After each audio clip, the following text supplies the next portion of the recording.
So what are some of the things you need to have on hand for your grant submission? You need to have a bio sketch. We'll show you how to do that in a sec. A cover letter, which should be personalized. Letters of intent, or letters of support rather, which should come from collaborating institutions. Letter of intent. Some grants might say, if you intend to apply for this application, then make sure you submit a letter of intent by so and so date. If that applies, then you should do it. Lastly, the proposal itself should, obviously, you should have that. So what are some of the reasons why a grant might be rejected? Well, topic may be out of scope. The work may be seen to have little or no much impact. It may just be that the whole environment is very competitive. There's no problem with your grant. It's just that, well, you have a lot of very good grants.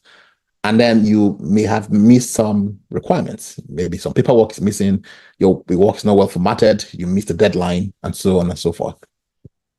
All right, let's go through and show you some of more hands-on things to do when applying for a grant. First of all, your bio sketch. How do you create a bio sketch? Some grant applications require very, very specific bio sketches. So you can't just grab whatever document you have from your desktop and submit.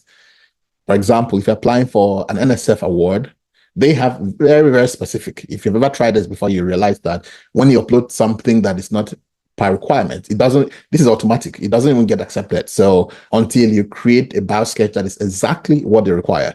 So here is how you can create a bio sketch that will meet requirements. You go to this link, paste the link. This takes you to this page. If you have an ERAC Commons account, you can log in. Otherwise, you can just sign in with your Gmail or whatever social media accounts you have. So let's click on more options. So to create a new document, you come here and click on new document. You give a title to read like my NSF bio sketch.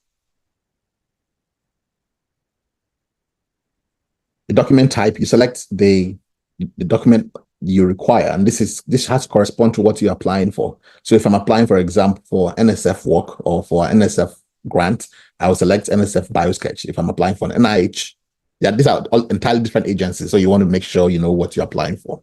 So let's say I want an NIH bio sketch. I can choose to use an existing document so that it pulls out the records, or I can just start with a blank document and create. So next, it's going to ask me some of this information. You can then save that information. And then once you're done, you can then provide the 1, 2, 3, 4 elements. 1, 2, 3, 4, yeah.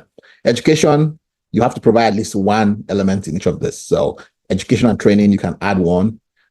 This entry is for, is it just a degree? A degree is obviously, as the name implies, where you get a diploma at the end of a training, versus a training which doesn't culminate in a degree.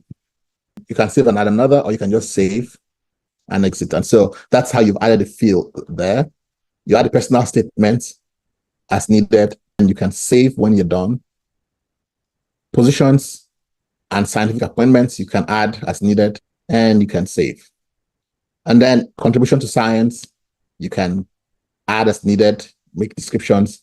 And once you're done, you can then download the document as a Word document or a PDF or whichever format you want. So now it's downloading it. If you're working as collaborative, you want to make sure that you get letters of support. It's your job as a PI to draft the letters for the individuals. You don't expect me to provide you with a letter of support and then have to draft it myself. So you draft it for the different stakeholders. You can have exactly the same text in all of them. It doesn't really matter.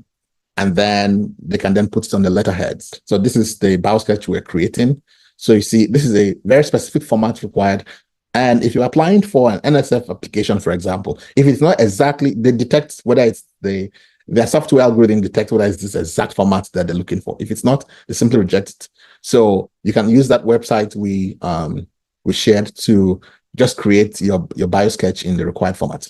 If you found this video helpful, don't forget to like and subscribe. Click the bell icon to turn on notifications. Got questions or suggestions? Drop them in the comments below, and remember to share this video with your friends and colleagues who might find it useful. Chisquares, democratizing knowledge.